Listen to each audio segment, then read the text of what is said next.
Hallelujah. Shall we give God the highest clap of praise? I praise God for the safe travel from Kabasalan, patulong dito sa Zamboanga. We traveled for almost 3 to 4 hours. Depende sa sakyan. And sa dihang naabot namin sa Zamboanga, that was the time nga, sugod na ulan. And nagpasilong ni Kadyo diya sa barangay sa Tumaga. May papakit pasilong, nakakapot na mo sa gusto, naman tuhod na baha. But still, salamat sa Diyos tungkol kay wami naanan sa baha. Kaya naanan may wala yung speaker. Karong itaga. Praise the Lord. The last time I preached here was, I think that was month of March. And I was a student during that time. Gracias sa Ginoo, naka-graduate na, naka-champa na yun. Praise the Lord for that. But anyway, the title of our message this morning, ako kinig is entitled, The Love That Never Fades. In 1877, Charles Taze Russell, the founder of Jehovah's Witness religion, iyang gitabnak that in the year 1914 was the day of judgment.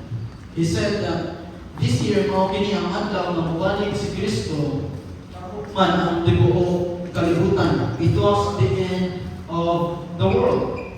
So, because of the influence of this person through his teachings, ang tanan niyang mga miyembro and the people who were part of this religion having so much hope, having so faith, believing that it was really the day na magunaw na ang tibuok kalibutan, ilang ipamaligya ang tanan nilang mga kabtangan.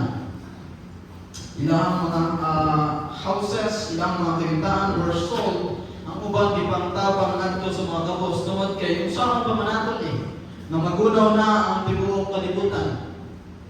And several years had passed. 3 years before the day of judgment, ilang dinaingon, nothing happened. And 2 years na lang, wala gihapoy na hitabo. 1 year, o nahuman na lang ang 1914, walay kalayo na minangako gikan sa langit para unawa ng tibuok kalibutan. Walay end of the world ang nahitabo.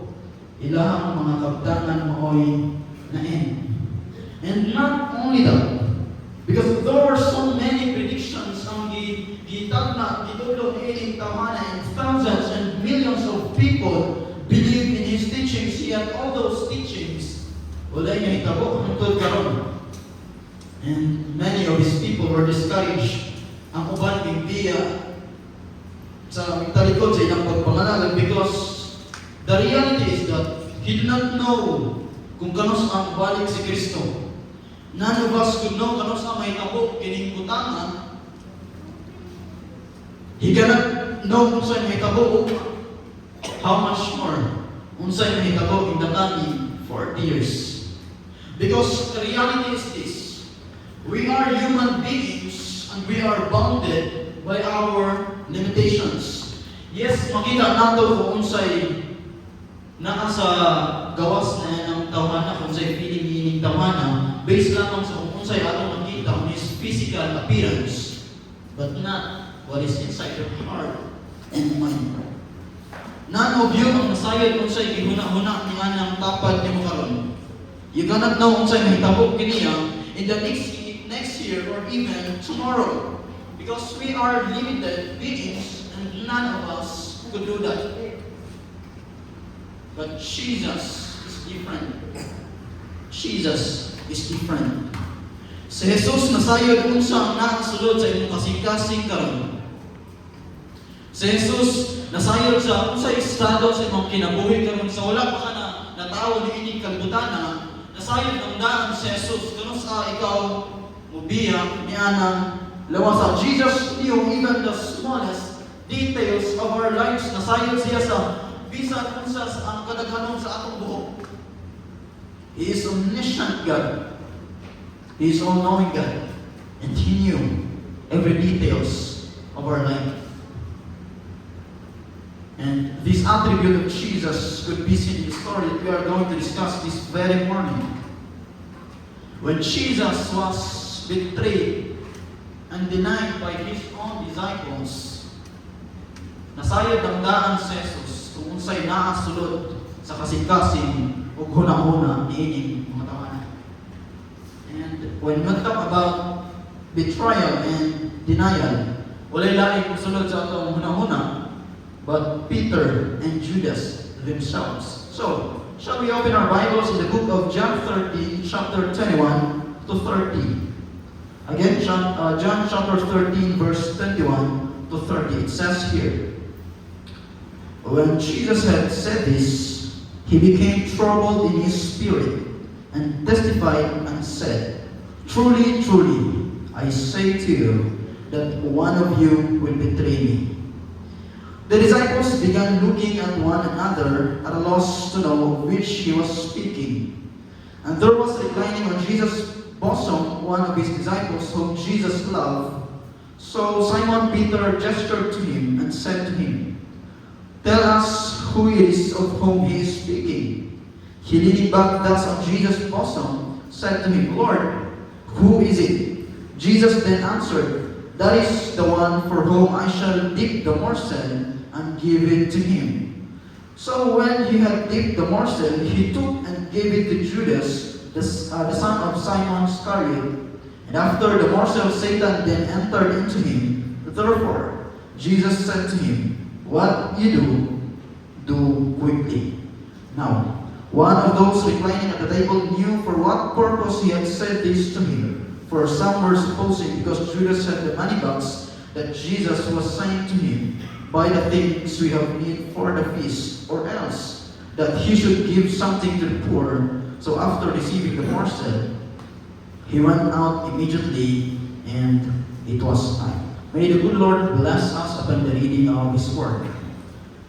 That night, when Jesus knew mahapit na siyang dakpon sa mga sundalo for them to crucify Him on the cross, when Jesus knew nga hapit na siyang mubiya sa iyang mga disipulo, He gathered His disciples for them to have the Last Supper. And during this time, the place in Jerusalem were celebrating the Passover, ang fiesta sa pagpasaylo. What is that? Kultura kani sa mga Hudiyo alang sa paghinumdom sa pagluwas sa Dios ngadto sa ilahang mga pamilya. Tungod kay in the Old Testament during the time of Moses, sa dihang nailalom sila sa kamot sa mga taga-Ehipto, adunay dakong katalagman ang nahitabo. If you remember the 10 plagues of Moses, ang napulo kahampag ni Moses ngadto sa lugar sa Ehipto. And the last plague was that all the firstborn will die. Kutob sa matag pamilya ni atong lugaran. And so, all the firstborn, mga anak na kinabubuan ng anak sa mga taga-Ehipto, nahulot o kamatay. However, ang spirito sa kamatayon pass over the houses of the Jews. Tungod kay ilahang gibutangan og dugo sa karnero ang ilahang bultahan, busag naluwas ang ilahang mga tanakan. And these incidents kanunay kapahinumdom kanila sa kapasayloan kay ilahang naangkon diha sa Dios. And that's the reason why every year hangtod karon ilahang gina-celebrate kini nga event, because the spirit of death passed over their houses. And so nakaangkon sila og kapasayloan, nakaangkon sila og grasya diha sa Ginoo. And so going back to the story, during this time Jesus gathered His disciples. Iyang ipatawag ang tanan niyang mga disipulo during the time of Passover. So, itawag niya iyang mga disipulo alang sa pag-ambit sa balaang panihapon. So, imagine that Jesus was sitting before the 12 disciples. He was dining before the 12 disciples. And Jesus in His spirit was troubled already. While they were dining, Jesus in His spirit was troubled already. Nabalaka na siya pag-ayo.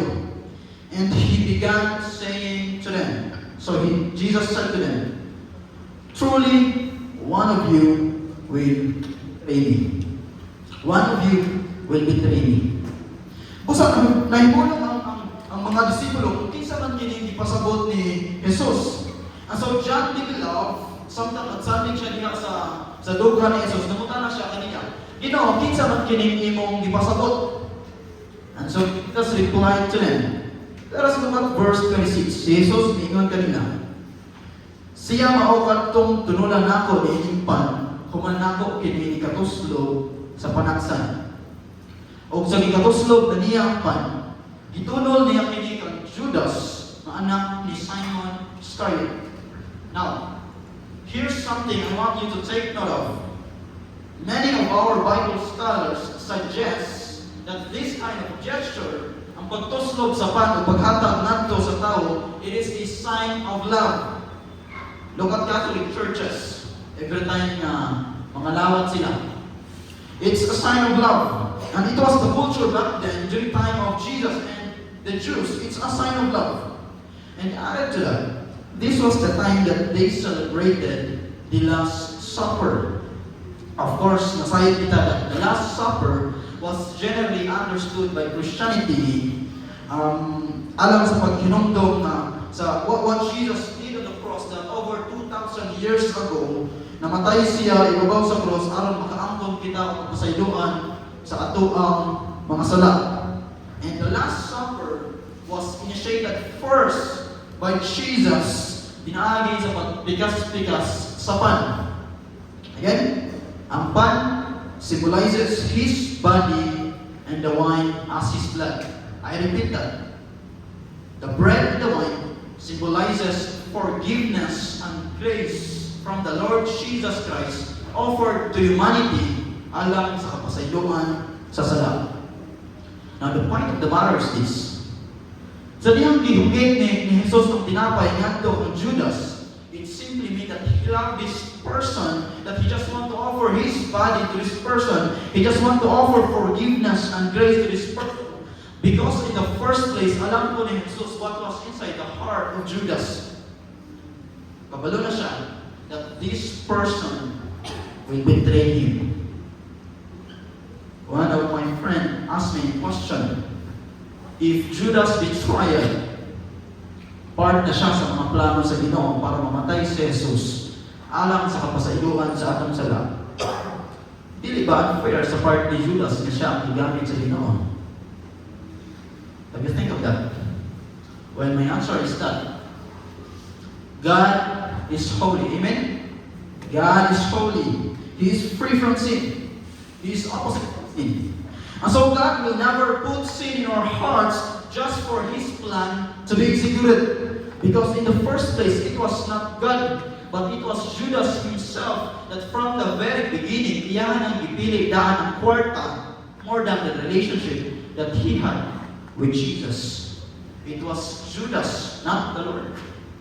But from the very beginning, sa iyang una-una o kasing-kasing, he already chose money over the relationship that he had with Jesus. And so wala ipudol ni Jesus ang pan kang Judas para siya ang gamiton sa iyang gibuhat kini ni Jesus tungod kay nasayod na sa iyang daan unsay naa sulod sa kasing-kasing ug huna-huna ni initawana.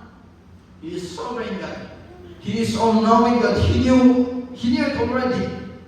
Alam ko ni Jesus that this person will betray him.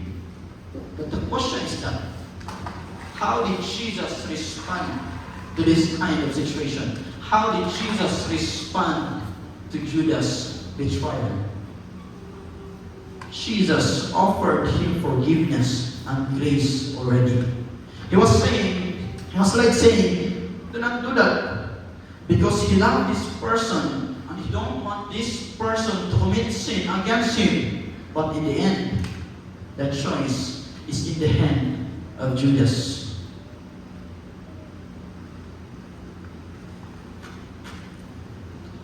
I was also betrayed once in my life. And it was hard. Pero ang experience ni Jesus is more than just a betrayal.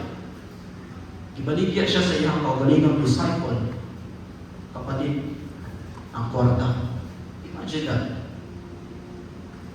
He was with these people for so many years.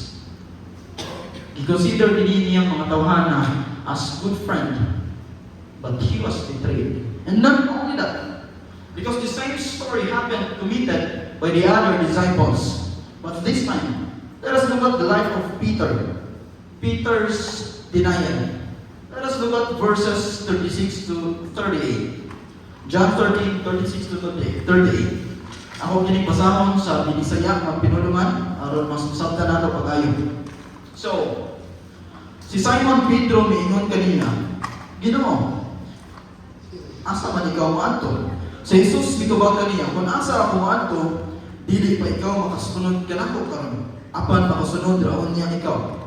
So si Pedro miingon kaniya, Ginoo, nganong dili man ako makasunod kanimo? Itahan nako ang ako ang kinabuhi alang kanimo. I will lay down my life for you. That was the promise of Peter. So si Jesus mitubag kaniya, itahan ba nimo ang imong kinabuhi alang kanako? It was like Jesus saying to him, really? Sa pagkabinood gayon, sultihan ko ikaw nga ang manok, dili mo tugaw, hangtod sa ikalibod lima ako sa makatulog. Kabalo ba sa Jesus that Peter would deny him? Jesus, in His sovereign power, He knew what was inside the heart of Peter. Wala yun nasipyat si Jesus. Because days later, when Jesus was at the hand of Annas, the father-in-law of Caiaphas, para hukman, Peter was there standing outside the court, naglantaw kaniya, and there was a woman na mutana kaniya. There was a woman na mutana kaniya. Di ba? Usa pa sa disipulo ni Initawan. And he said,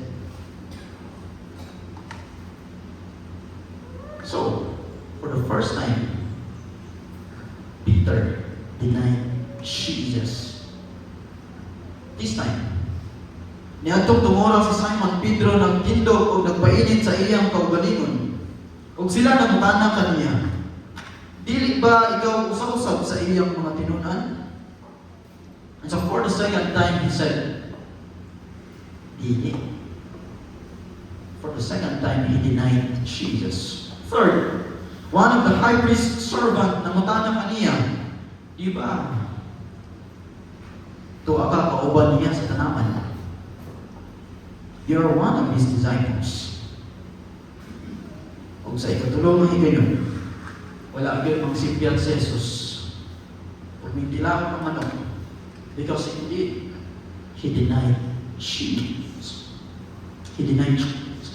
He denied his master. He denied his Lord. He denied his God. Peter denied Jesus not just once, not just twice, but he denied Jesus 3 times after niya nagsaad nga ako ang itahan na ako ang kinabuhi alang kanimo. Reality is this,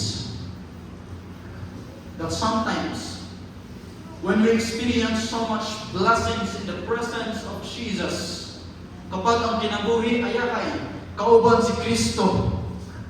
Walay problema kauban si Kristo. It is so easy to say, I love you, Jesus. I want to live my life for you. I want to offer my life for you. I promise to always follow you day by day in my life. It is so easy for us to say that. But then, when life is in between the options of choosing Jesus over money, of choosing Jesus over wealth, when life is troubled, we have this tendency to forget that there was a time sa atong kinabuhi, nagsaad kita sa Ginoo, ako ang kinabuhi para kanino lamang. That I will always follow you in every situation, in every decision, sa ako ang kinabuhi. We have that human tendency. It is the reality, not just in the life of Judas, not just in the life of Peter, but even in our generation today. Kabalo ba si Jesus that Judas would betray him? Yes. Kabalo ba si Jesus that Peter would deny him? Yes. Jesus was with these people for so many years. Kauban sila kauban sila mangisda, kauban sila matulog. In fact, sa dihang nakatubang silang Bagyo sa Galilee, kauban nila si Jesus, they witnessed Jesus performing miracles. Jesus has been providing their needs. Yet Judas betrayed Jesus. Peter denied Jesus. Kabalo ba si Jesus ni initanan? All those times, alam po ni Jesus that these people will fail Him. But how did Jesus respond to these people? All those times ang nasulod sa dugo ni Jesus, ang iyang dakong maalang-aning mga tawanan, ang mga sasala. He already offered forgiveness and grace for these people na mubalik nga na kaniya. And despite sa mga sala ni ining tawanan, wala kini nakapugong kang Jesus to die on the cross, to suffer on the cross, gisilutan, gipakaulawan, people are laughing at Him, ipasangin lang sa sala, na wala niya mata, para lamang luwason sila, para lamang luwason ka, para lamang luwason kitang tanan. That's how Jesus respond sa tanang kasakit na iyang naangkon from these people. That's what Jesus did. The love that never fades. That's how Jesus respond sa tanang kasakit nga iyang nadawat ni mga tawanan. His love remains for us.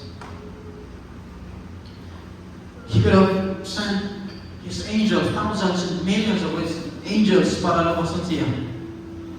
Pwede rin niya gamiton iyang gabot to save Himself, pero wala. Despite of all those things, ang iyang gugma, gapabilin niya.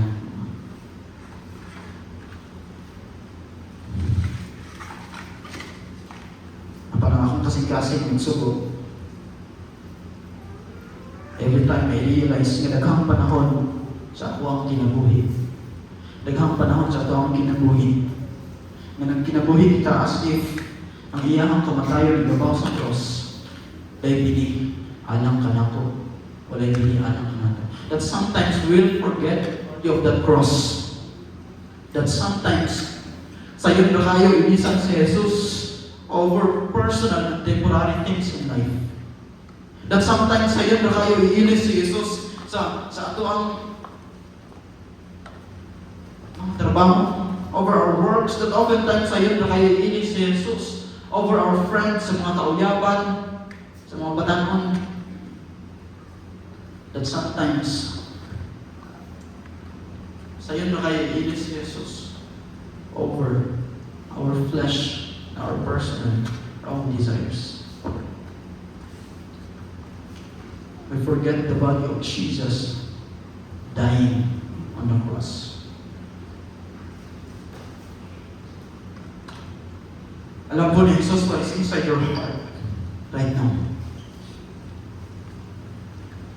Kabalo siya that after this service, mugawas ta ni ining simbahan na and we could commit the same mistake again. Alam po ni Jesus. Kabalo si Jesus sa mga sala na sulod sa atong kasing-kasing. Kabalo si Jesus sa atong mga kagulamon, sa atong mga struggles. Nasayod si Jesus unsay na sulod sa atong kasing-kasing ug huna-huna karon. Walay sala ang atong matago diha sa iyang tubangan. Usa karong buntaga, I'm telling this to you that the love and the grace of Jesus was already offered to us. So we are no longer slaves to sin. Because His love and grace was already offered to us.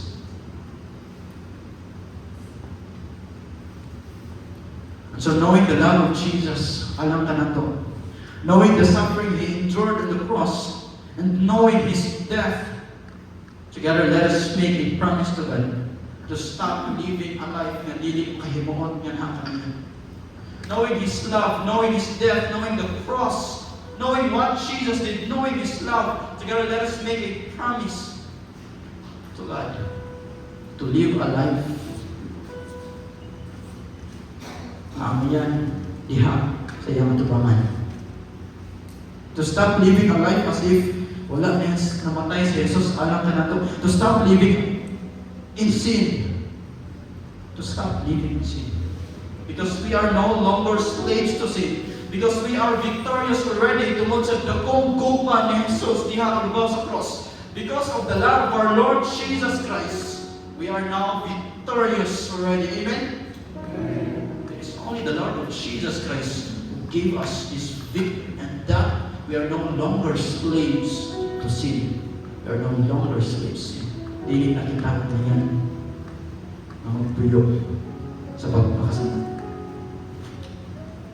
You know what? Though I don't deserve His love, hindi na ako deserve Him. And even at my best, I know I'm not worthy before Him. But yes, He died for me. I'm not worthy before Him, but yes, He died for me. He died for us. Sabi nga ng kanta, according to the song, niyakap mo ako sa aking karumihan at inibig mo ako na di kayang tumpasan. I'm requesting you to please stand. Let us declare this song.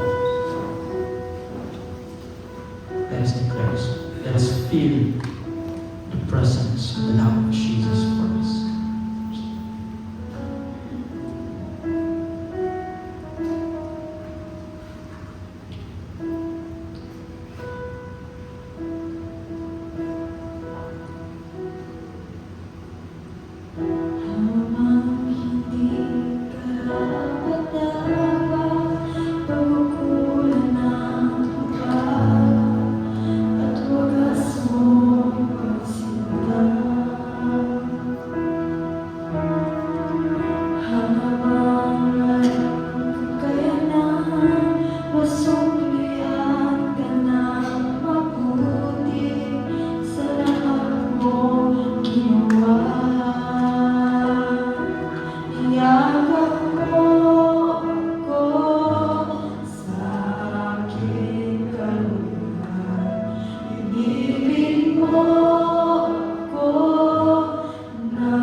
Dear friends, you know what?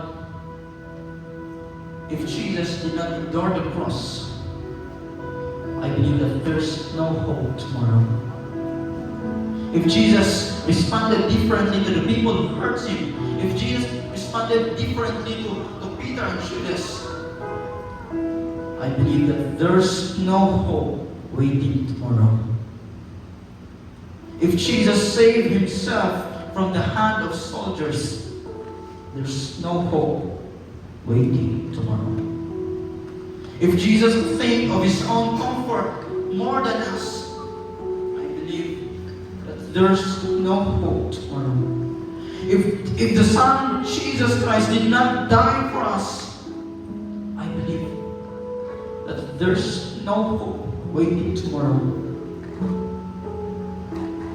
But we are here today, living the best life and the best version of ourselves, living with hope Because there was a person in the history of humanity who endured the pain, who suffered on the cross, and selflessly he died, thinking of our own comfort more than his own. He is the reason of hope that we have today, the hope that we have tomorrow, and the hope that we have forever. The love of Jesus is the reason why we are here today, living with hope that after life in this world, there is eternal life in heaven waiting for us. It's because of the love of our Lord Jesus Christ. Amen ba? Amen. So, knowing His love for us, knowing the love of Jesus for us, let us live the best life we could give for Jesus. Let us pray. Thank you, Jesus. Thank you, Lord, because of your love, because of the cross. There is hope waiting tomorrow, that after life in this world, it's a life in heaven waiting for us. Kung wala ka namatay, alam ka na mo, Ginoong Diyos, walay bili ang among mga pagsimba kami. There's no reason na mumata pa kami. There's no reason, Ginoong Diyos, na mabuhi pa kami. But yes, you died and you live. And that's the reason why we are living the best life and the best version of ourselves. And it's because of you. And through your love, knowing your love for us, enable us, Father, to live the best life that we could give for you. And everything that we do, sa tanang putang ang pagkabuhatan ng Diyos ako nag-aangko, Lord, that we would always remember the cross, that we would always remember you, Jesus, we would always choose you, Jesus, over our works, over money, over our own desire, over our flesh. Kanunay ka naman piliin sa matag-adlaw sa akong kinabuhi ng Diyos. We are not Judas. I am John Benz. And as your son, my commitment is that I will always follow you, your will, my Lord. Thank you, Lord. Dalayan ka Ginoong Diyos o kitapusan. Damang dumog o himaya alam kalimulang Ginoo. Trust you everything, Father. Thank you. Thank you. In Jesus' name I pray. Amen and amen. Atong palakpakan ang atong